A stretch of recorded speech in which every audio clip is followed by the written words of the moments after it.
వ్రతానికి వచ్చి రాజశేఖర్ ఇందిరా పెళ్లి ఫోటోని బయటపెట్టిన మంజు ఫ్రెండ్ వైజయంతి షాక్లో గన. అసలు ఇదంతా ఎలా జరగబోతుంది? మంజు ఫ్రెండ్ దగ్గర రాజశేఖర్ ఇందిరా పెళ్లి ఫోటో ఎలా ఉంది, ఏం జరిగింది అనేది ఈ వీడియోలో తెలుసుకుందాం. చాలా ఇంట్రెస్ట్గా ఉండబోతుంది. చివరి వరకు స్కిప్ చేయకుండా చూసేయండి. వీడియో నచ్చితే తప్పకుండా లైక్ చేయండి.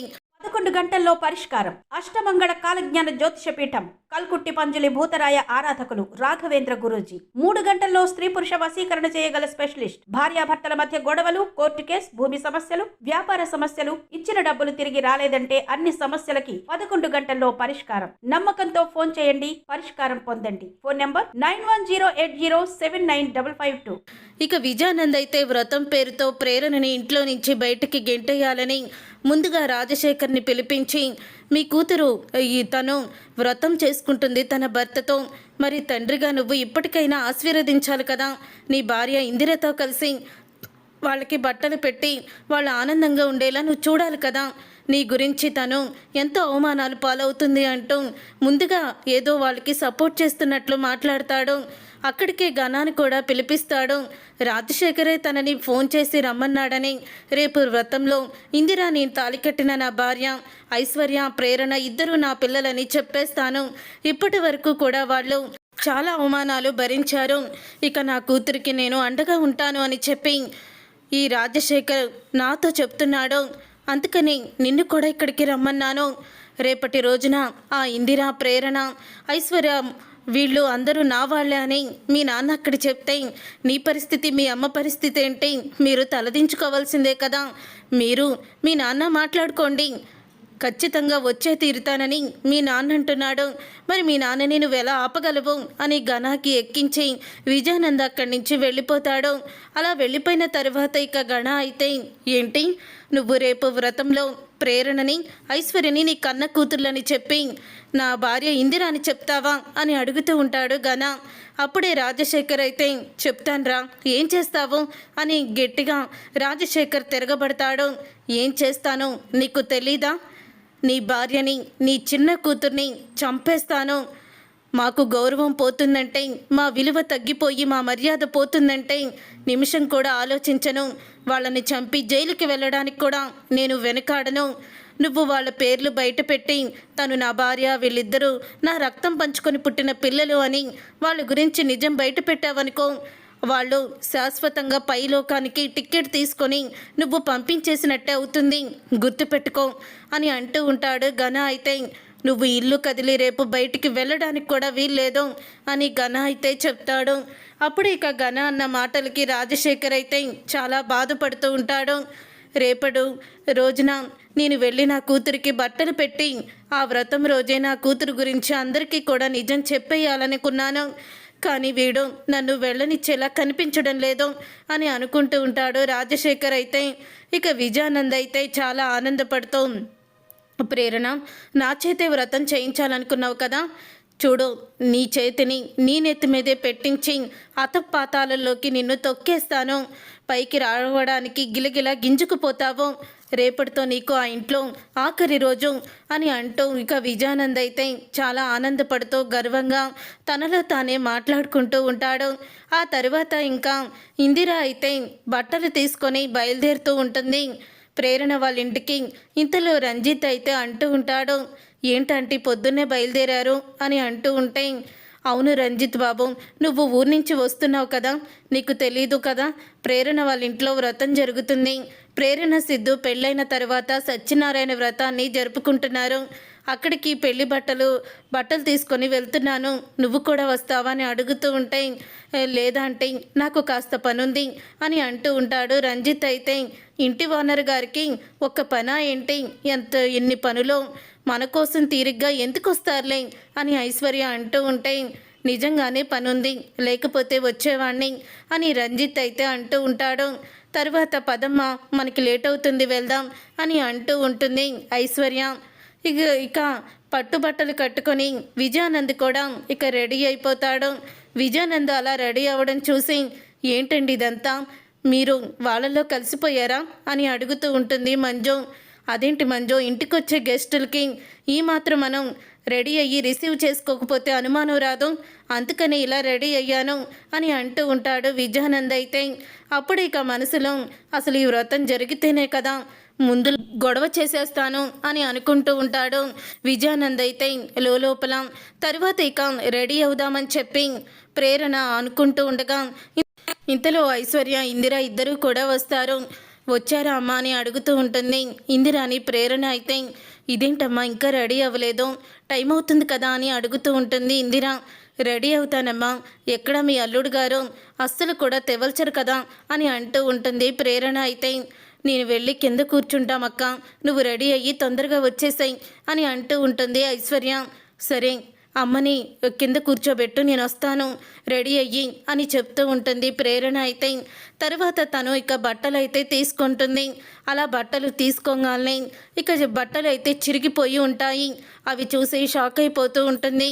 అయ్యో ఈ చీరేంటి చిరిగిపోయింది అని అంటూ షాక్ అయిపోతూ ఉంటుంది ఇక ప్రేరణ. అయితే అప్పుడు ఇక సిద్ధు అయితే తనలో తాను నవ్వుకుంటూ తను కత్తిరించేసిన బట్టలు అన్నీ కూడా ఎలా కత్తిరించాడో గుర్తు చేసుకుంటూ ఉంటాడు. ఏంటిదంతా నువ్వేనా చేసింది, నువ్వే కత్తిరించేసావా అని అడుగుతూ ఉంటుంది ప్రేరణ.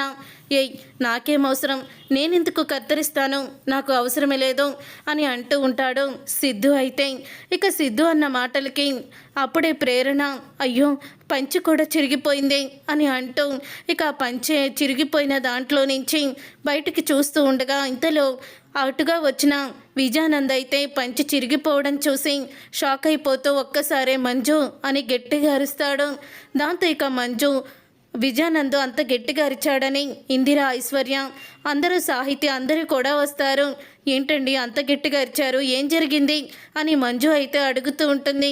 చూసావా మంజు, నువ్వెంతో ప్రేమగా వీళ్ళకి వ్రతంలో కూర్చోమని బట్టలు పెట్టావు, ఆ బట్టలు ఎలా చింపేసిందో ఈ ప్రేరణ.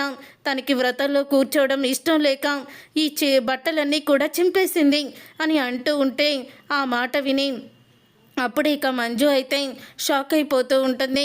అసలు ఏంటి, ఎవరు ఇలా చేశారు ఈ బట్టలు, నువ్వే కావాలని కత్తిరించుకున్నావా, అసలు వ్రతం మీద బట్టలు ఇలా ఎవరైనా చేస్తారా అని మంజు అడుగుతూ ఉంటుంది.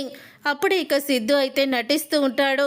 అమ్మ చేత్తో పెట్టిన బట్టలతో ఆ బట్టలు కట్టుకొని వ్రతంలో కూర్చోవని వ్రతం చేసుకోవాలని ఎంతో ఆశపడ్డాను, ఇప్పుడు ఆ బట్టలు లేవు, వ్రతం జరగదేమో అని అంటూ ఉంటాడు సిద్ధు. అయితే అప్పుడు ఇక అయినా ఇప్పుడు ఈ బట్టలు చిరిగిపోతే ఎలాగ, మీరు ఏ బట్టలతో వ్రతం చేస్తారు పీటల మీద కూర్చొని అని అంటూ ఉంటుంది మంజు. అయ్యో అత్తయ్య గారు, మీరు మా గురించి అంతలా ఆలోచించి బట్టలు ఇస్తే నేనెందుకు అవి పాడయ్యేలా చేస్తాను, అవి మామూలు బట్టలే, మీరిచ్చినవి కాదు, మీరిచ్చినవి నా దగ్గరే ఉన్నాయి అంటూ ఇక తరువాత తనైతే ఆ బట్టలు బయటికి తీస్తుంది. అవి చూసి ఒక్కసారే షాక్ అయిపోతూ ఉంటాడు సిద్ధు అలాగే విజయానంద్ ఇద్దరు కూడా. ఏంటి సిద్ధు, భయపడ్డావా ఆ బట్టలు చిరిగిపోయాయని?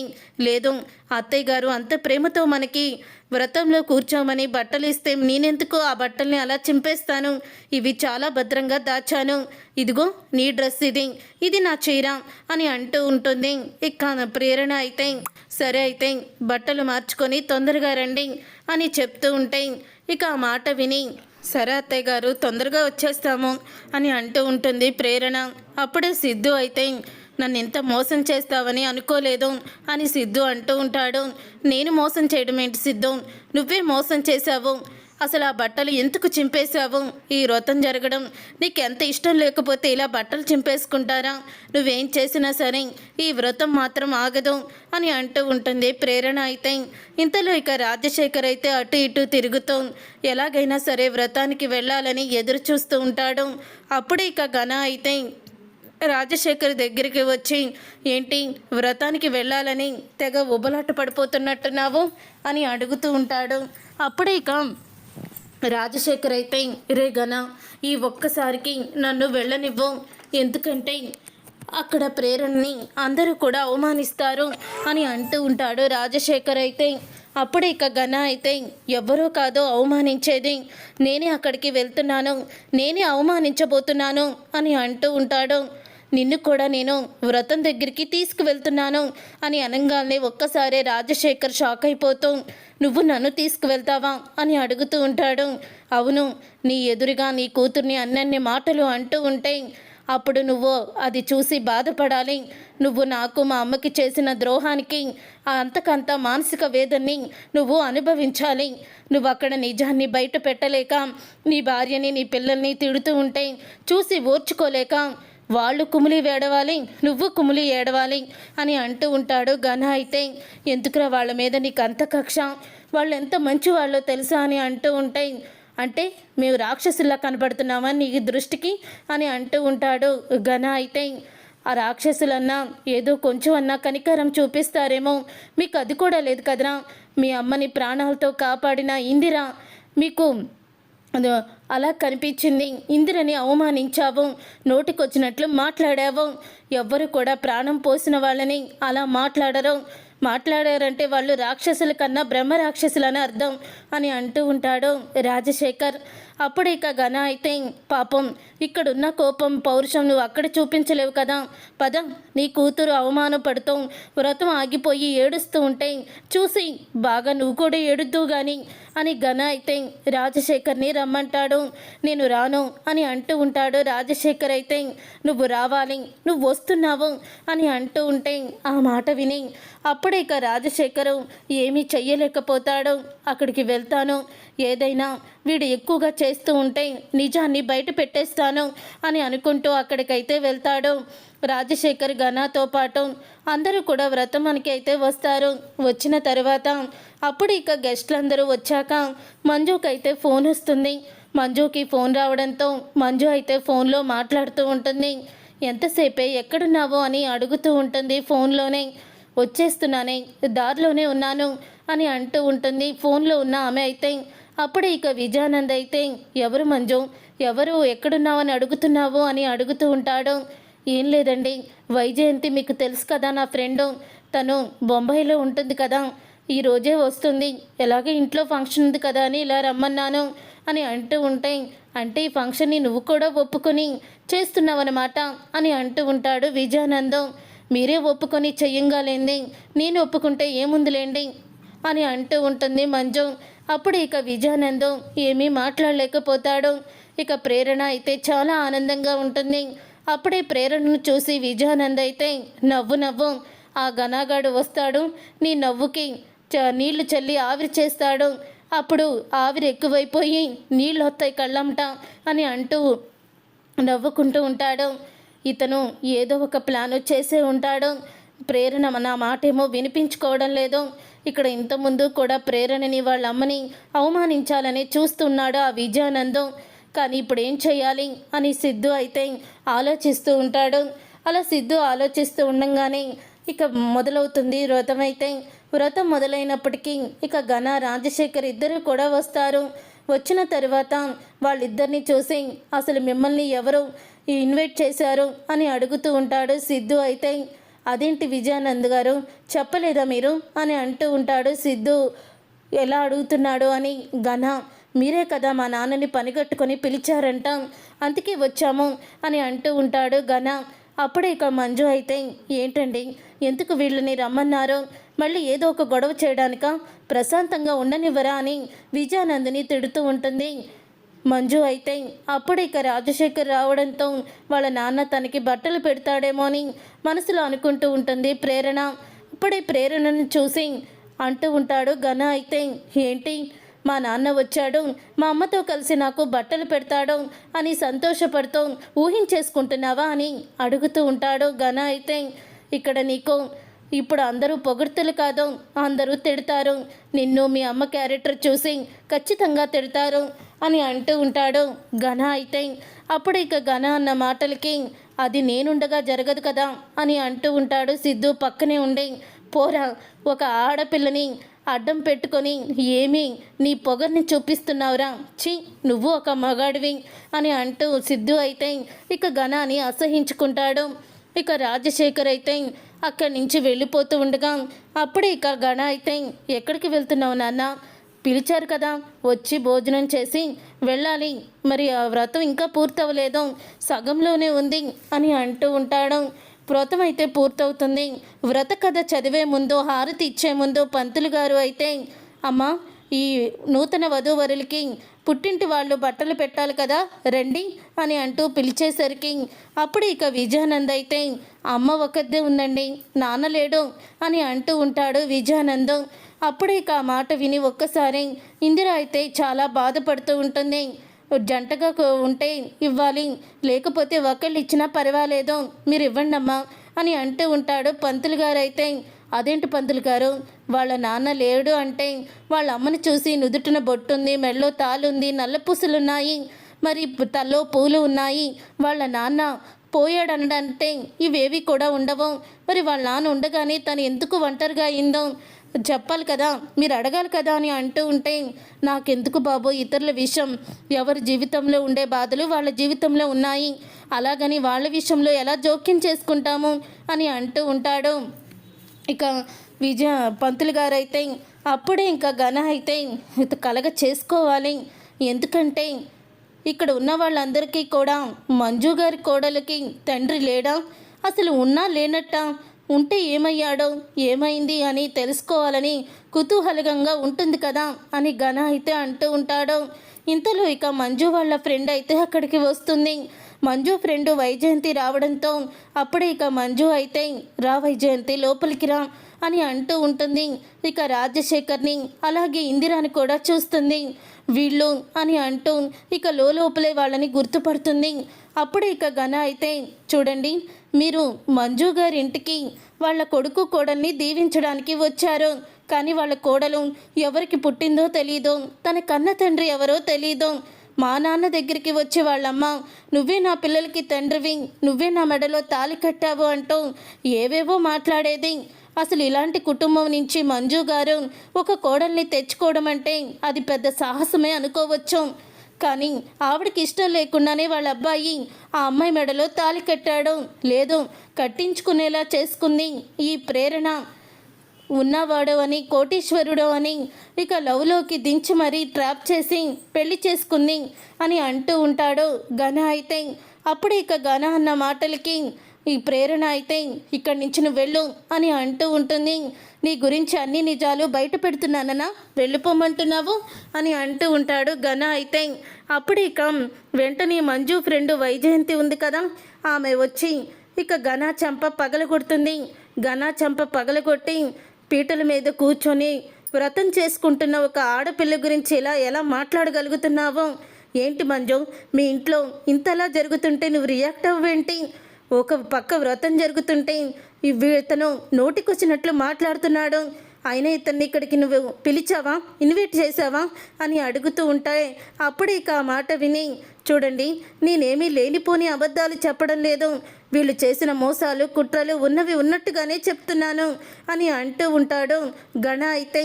అప్పుడు ఇక ఘన చెంప పగలగొట్టి అంటూ ఉంటుంది, ఎవరి గురించి ఏం మాట్లాడుతున్నావు నువ్వు, ఇందిరా ఎవరనుకుంటున్నావో, ఇతని భార్యే, ఇక్కడ నుంచున్నాడే బొమ్మలాగా తన భార్యని తిడుతూ ఉన్నా అతని భార్యే అని అంటూ ఉంటుంది వైజయంతి.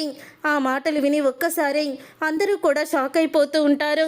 ఇక షాక్ అయిపోతూ అంటూ ఉంటారు ఘన అయితే, ఏంటి అసలు మీరు ఎక్కడో బొంబాయి నుంచి వచ్చి వీళ్ళిద్దరు భార్యాభర్తలని ఎలా చెప్పగలరు అని అనగానే, మంజు నీకు ఒక విషయం గుర్తుందా, కొన్ని సంవత్సరాల క్రితం గుడిలో మనం అక్కడ మా తమ్ముడు పెళ్ళని వెళ్ళాము, ఆ రోజు నువ్వు రాలేదనుకుంటా అని అంటూ ఉంటే, అవును నేను రాలేదు వైజయంతి, మన ఫ్రెండ్స్తో పాటు మీ తమ్ముడు పెళ్ళికని వెళ్ళావు అని అనగానే, ఆ రోజే నేను మరొకరికి పెళ్ళి కూడా చూశాను, ఇతను ఈమె మెడలో తాళి కడుతున్నట్టు అని అనగానే ఒక్కసారి ఇక షాక్ అయిపోతూ ఉంటాడు ఘన అయితే. మీరు ఎవరిని చూసి ఎవరనుకొని వీళ్ళు అంటున్నారు తప్ప వీళ్ళు కాదు పెళ్లి చేసుకుంది, అసలు మా నాన్న ఈవిడ మెడలో తాళి కట్టలేదు అని అంటూ ఉంటాడు ఘన అయితే. అప్పుడే వైజయంతి అయితే ఇక తన ఫోన్ తీసుకొని ఒక ఫోన్ అయితే చేస్తుంది. అప్పుడే ఇక చేయడంతో అప్పుడే ఇక తన ఫోన్లో వాట్సాప్లో అయితే ఒక ఫోటో వస్తుంది. వీళ్ళిద్దరికీ పెళ్లి కాలేదని నువ్వు చెప్తున్నావు కదా, ఆ రోజు మా తమ్ముడు పెళ్ళని చెప్పాను కదా, ఆ పెళ్ళప్పుడే ఇది కూడా బాగుంటుంది కదా అని ఎక్స్పీరియన్స్ ఎన్ని సంవత్సరాలైనా చెప్పుకోవచ్చని ఎవరు జనం లేని వీళ్ళు పెళ్ళినైతే నేను ఫోటో తీశాను, ఆ ఫోటోనే ఇది అని ఫోన్లో ఫోటో చూపిస్తుంది. ఇది మా తమ్ముడు పెళ్లి ఫోటో ఆల్బంలో ఉంది, కావాల్సి ఉంటే చూడండి అని అంటూ ఫోటోని చూపించగానే ఒక్కసారే షాక్ అయిపోతూ ఉంటారు అందరూ కూడా. ఇక ఘన అయితే ఇది ఫేక్ అని అంటూ ఉంటే, నోరు ముయిరా, ఇది ఫేక్ ఏంటి, ఇది నిజం, ఇది కొన్ని సంవత్సరాల క్రితం ఫోటో అని అంటూ ఫోటోని చూపించి, ఈ రాజశేఖర్ ఇందిరా భర్త, వీళ్ళిద్దరూ ఒకరినొకరు ఇష్టపడి ప్రేమించుకొని పెళ్లి చేసుకున్నారు అని నిజాన్ని బయట పెడుతుంది మంజు ఫ్రెండ్ వైజయంతి. అయితే చూసారుగా ఫ్రెండ్స్, రాబోయే కథలో ఖచ్చితంగా ఇలాగే జరగబోతుంది. మరి ఇలాగే జరగాలని కోరుకుంటే వీడియోని తప్పకుండా లైక్ చేయండి.